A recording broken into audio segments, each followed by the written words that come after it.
René Pécherat est comme très connu dans l'Indre, parce il a sauvé une partie du couvent des Cordeliers, par exemple. Il a été pendant plus de 25 ans le président de l'Académie du Centre. Il a été très investi aussi dans les fouilles de Déol. Et puis il a été à l'initiative de la Cépanie, qui était l'ancêtre d'Indre Nature. Voilà, donc tout ça se déroule à la fin des années 60. Il a été notre secrétaire départemental pour les vieilles maisons françaises. Il est aussi à l'origine de la fondation des Amis du Vieux-Châteauroux.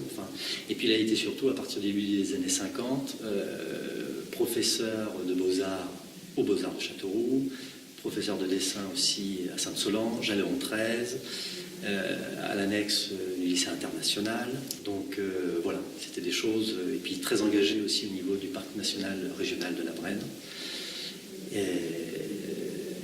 Donc voilà ce qui était quand même relativement connu au sujet de René Pécherat dans le département.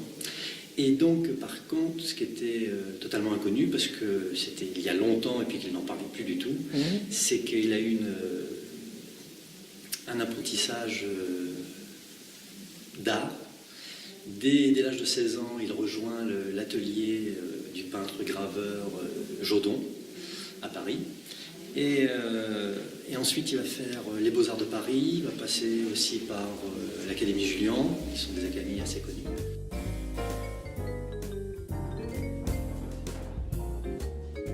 En 1940, René Pécherat arrive à Gordes, là où André Lotte a installé son atelier à cette époque-là, et où Lotte avait fait venir son ami Chagall, notamment. Et donc, René Pécherat là, va apprendre à cette époque-là tout un apprentissage relatif au cubisme, à l'héritage cézannien que portait André Lotte. Et donc cela va durer pendant 6 mois, où il va beaucoup se promener dans la nature, où il va découvrir, il va aller au Pet-le-Vieux, aussi à l'époque où Pet-le-Vieux était un centre où il y avait beaucoup d'architectes et d'artistes. Et donc voilà, il reste 8 mois à peu près. Et ensuite, il va rejoindre Paris et les Beaux-Arts de Paris et l'Académie André Lotte, où là, il va apprendre pendant 2 ans les bases d'un art, de l'art moderne, qu'il va développer ensuite pendant plus de 20 ans. Qui était instituteur, vont enseigner dans le château Naillac à partir de 1926-1927. Et donc René Pécherat, qui à l'époque 4 ans, a passé toute son adolescence dans ce château, là où il y a les œuvres. Donc ici, Hélène Guillemot, la conservatrice de l'école-musée, a choisi de présenter avec nous un panorama en fait des œuvres que René Pécherat a créées depuis 1936 jusqu'à 1964, là où il arrête quand même principalement de peindre.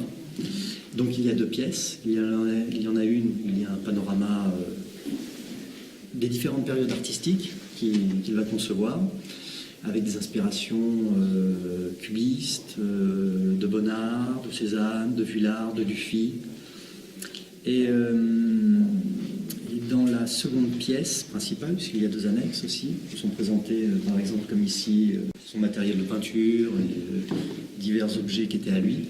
Dans l'autre pièce, donc, c'est davantage l'histoire de la famille Pécherat ici, au château Naillac, et les premières œuvres de René.